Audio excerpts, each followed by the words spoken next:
Hello, welcome. Good to see you here.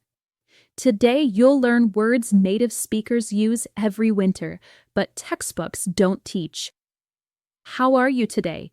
I hope you're doing well and ready to learn something interesting. I'm PJ. This is Easy English with PJ. I'm Emma, and I'm here every week to help you learn English in a natural way. We're glad you're here. Maybe you're taking a break from work, relaxing at home, or commuting somewhere. Wherever you are, we're happy you're spending some time with us. We talk about words, about learning, and about real English that people actually use in everyday life. If this is your first time here, welcome.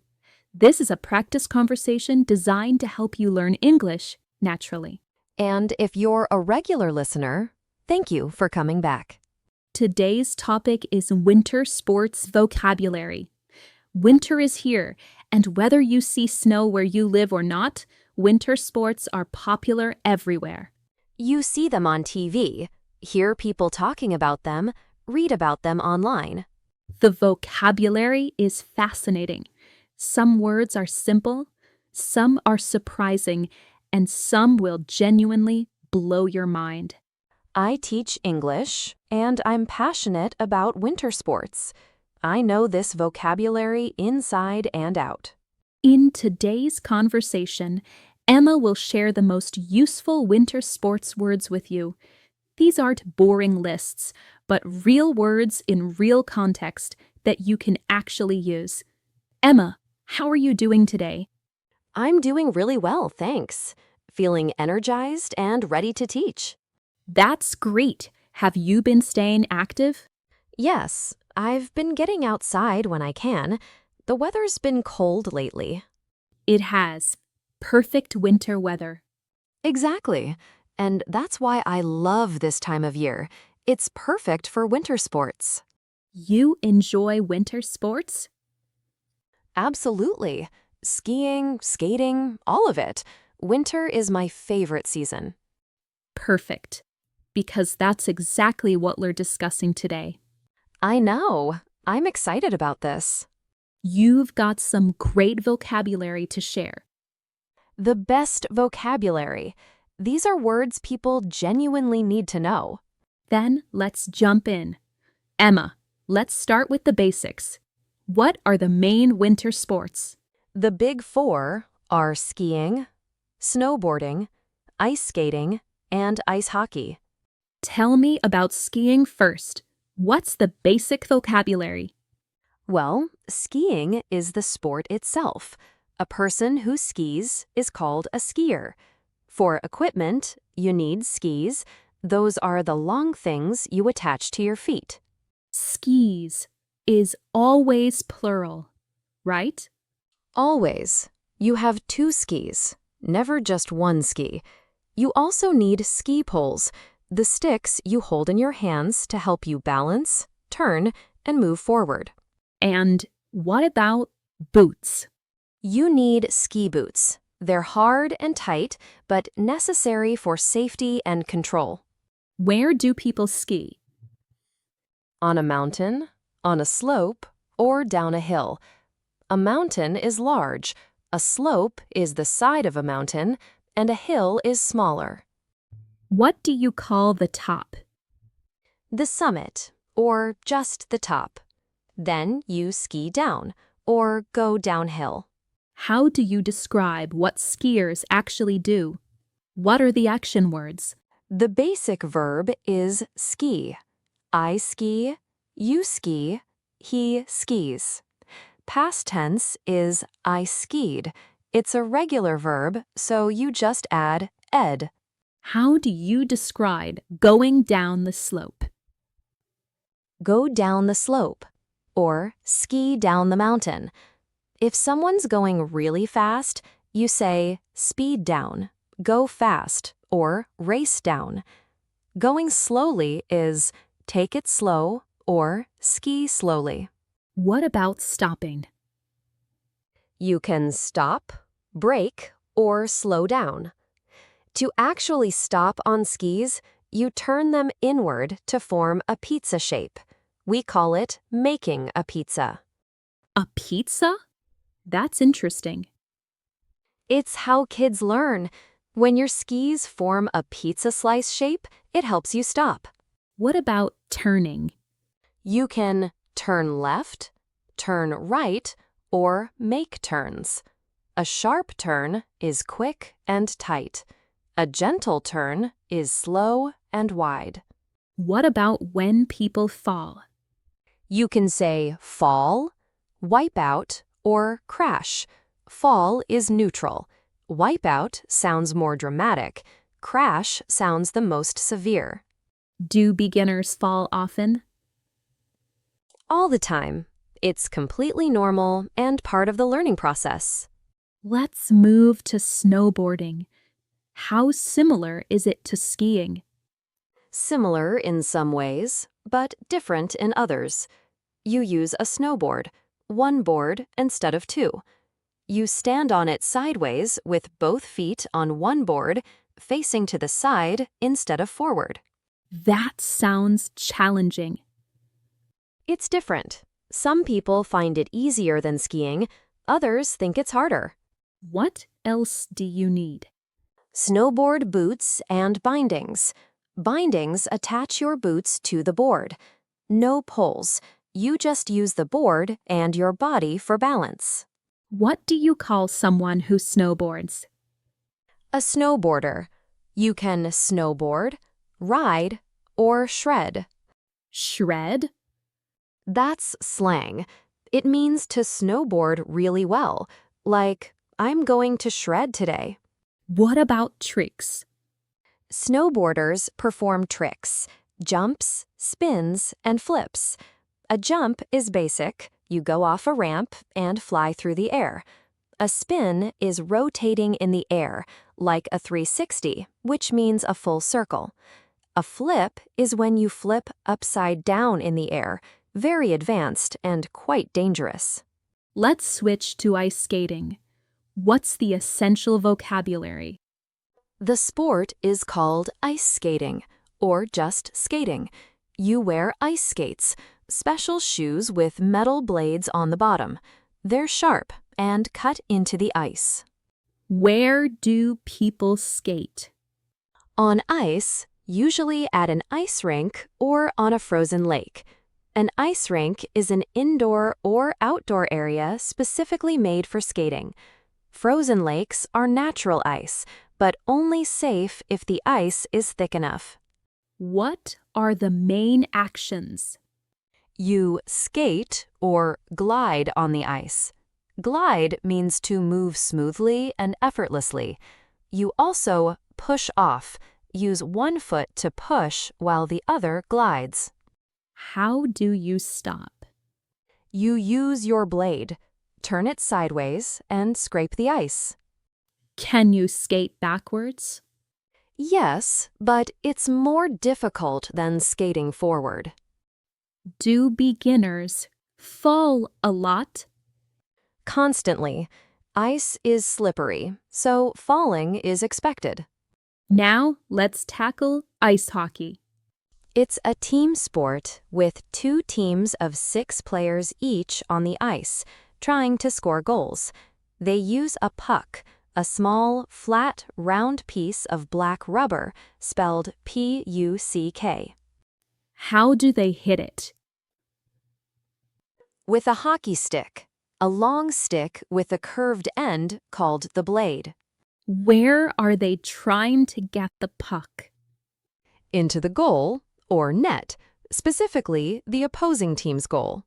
Goal has 2 meanings: the physical net structure, and scoring a goal means successfully getting the puck into that net. What do you call the players? Hockey players, or you can refer to them by their positions: forwards, defensemen, and the goalie. What does the goalie do? The goalie stops the puck, protects the goal, and tries to block shots. Winter sports sound risky. What should people know about safety? Safety is crucial. The most important piece is a helmet. It protects your head. Everyone should wear one, especially beginners and children. What else is important? Goggles, special glasses that cover your entire eye area. Snow reflects sunlight intensely, and goggles provide protection. What about staying warm? You need warm clothing, a jacket, pants, gloves, and a hat.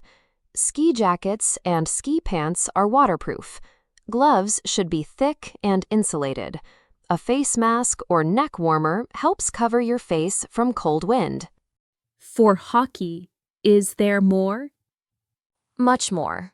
You need shoulder pads, knee pads, shin guards, and elbow pads. Hockey is a contact sport. Players collide, so protection is essential. Let's go back to the mountain sports now.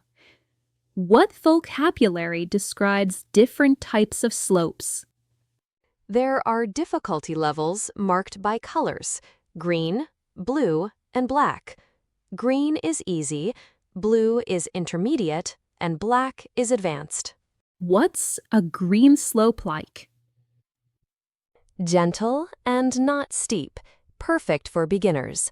Wide and smooth. And blue? Steeper and faster, for people with some experience. What about black? Very steep and challenging, only for advanced skiers. Are there different terrain types?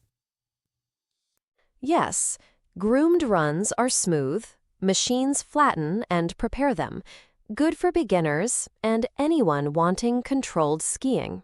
What's the opposite? Moguls, bumps covering the entire slope. They're small mounds you ski over, going up and down constantly, very challenging. Anything else? Powder, fresh, soft snow that hasn't been packed down. Advanced skiers love it because it's soft and fun, but harder to control. Tree runs are where you ski between trees, very advanced and dangerous if you hit one. How do you get back up the mountain? You use lifts. The most common is a chairlift. You sit on a chair that carries you up the mountain. It's very safe. You keep your skis on, sit down, and the chair lifts you up. What other types exist? A gondola, like a small cable car. It's enclosed, so you go inside, protected from wind and cold. There's also a T-bar or rope tow.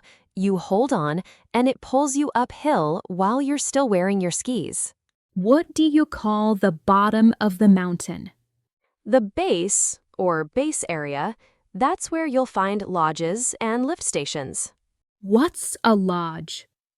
A building where you can rest, eat, and warm up. You can get hot chocolate, sit by warm fires. It's a nice break from skiing. Before we talk about the lodge experience more, let's discuss something crucial: weather. Weather must be important for winter sports. What should people know? Very important. Fresh snow, which we call fresh powder, is soft and perfect for skiing. Ice is bad when snow melts and refreezes. It's very slippery and hard to control. What about being able to see? That's visibility, how well you can see. A clear day means good visibility. Poor visibility might be fog or a whiteout, heavy snow where you can't see anything. Very dangerous. What about wind? Wind speed matters. Strong wind is dangerous because it's cold and can push you around. A gust is a sudden burst of strong wind. How do people talk about temperature? In degrees. It's 10 degrees or it's -5 degrees. Below zero is extremely cold and potentially dangerous. Is there a term for perfect conditions? A bluebird day, a clear blue sky, sunny, with fresh snow. Perfect conditions. Everyone loves a bluebird day. What phrases do people actually use at ski resorts? Let's hit the slopes. That means let's go skiing. Hit means to go to or start something. What else? Let's do one more run. A run is one trip down the slope. People count them. I did 10 runs today. Other useful phrases. I'm going to warm up. Taking a break and going inside. Meet me at the lodge. Or see you at the bottom. The bottom being the base of the slope. What if someone falls? You okay? Are you hurt? Need help? If you want to stop for the day. I'm done for today. Or I'm exhausted. How do you ask about someone's ability? Are you a beginner? What level are you? How long have you been skiing? These are practical. You want to ski with people at your skill level.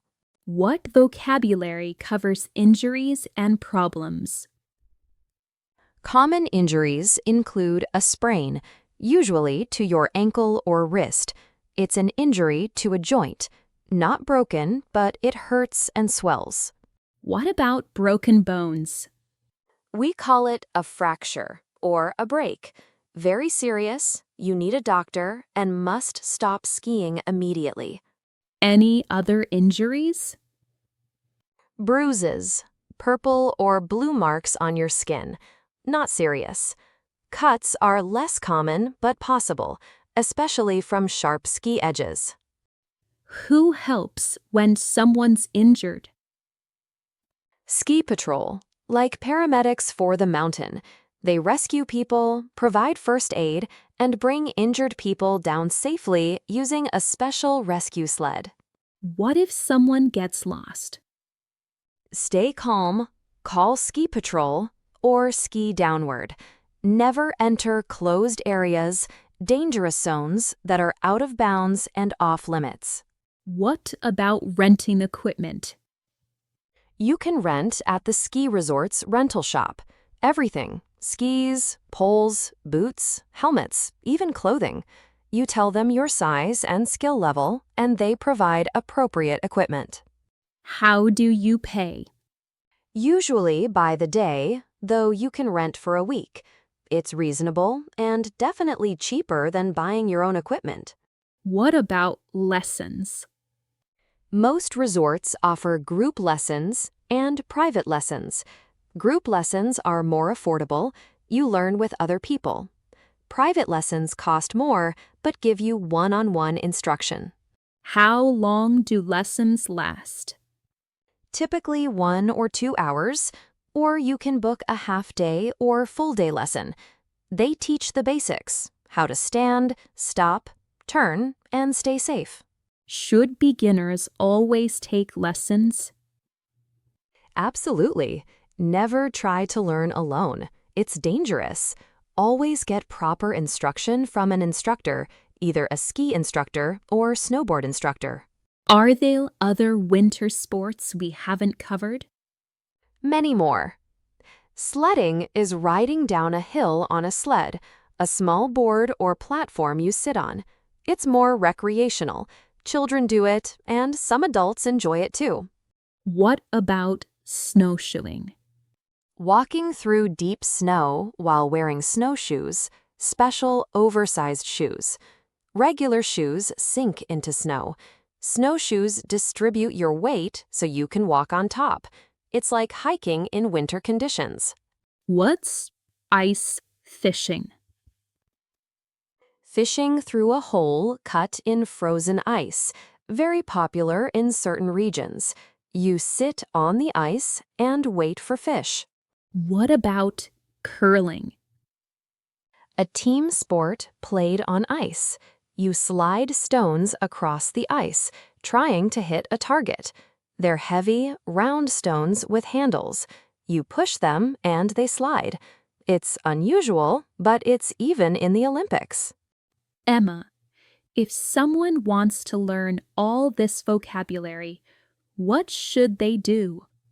First, write down the 4 basic sports: skiing, snowboarding, skating, and hockey. Learn the equipment for each sport. Create simple lists, one for each sport. Should they just memorize lists? No, don't just memorize. Use the words in sentences. I want to try skiing. I need skis and poles.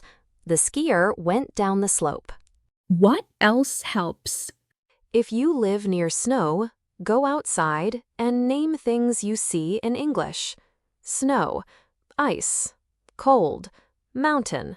Practice vocabulary in real context. Should they watch winter sports? Excellent idea. Watch with English commentary.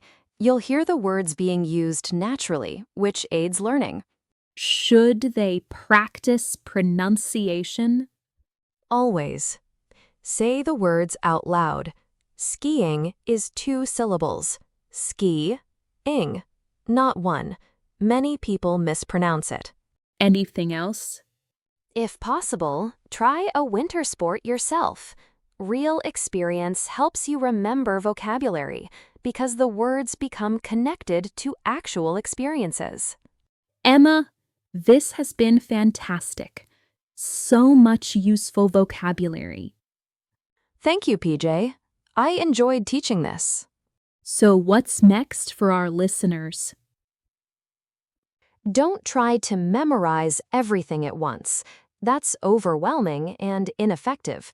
Pick one winter sport that interests you most and spend a week with just that sport's vocabulary. How would someone do that? Talk to yourself. Describe what you'd do. I would ski down the mountain. I would wear a helmet. I would take the chairlift up. Make it real in your mind. Mental practice. It's surprisingly effective. Your brain doesn't distinguish much between real practice and vivid imagination. What about people who've never seen snow? Watch videos online. YouTube has thousands of skiing and snowboarding videos. You'll hear native speakers using this vocabulary naturally. You'll catch phrases we didn't cover today. What else should they do? Find opportunities to use these words. If someone mentions winter or cold weather, bring up a winter sport. Ask them if they've tried skiing. Create your own opportunities. Any final thoughts? Vocabulary is never wasted.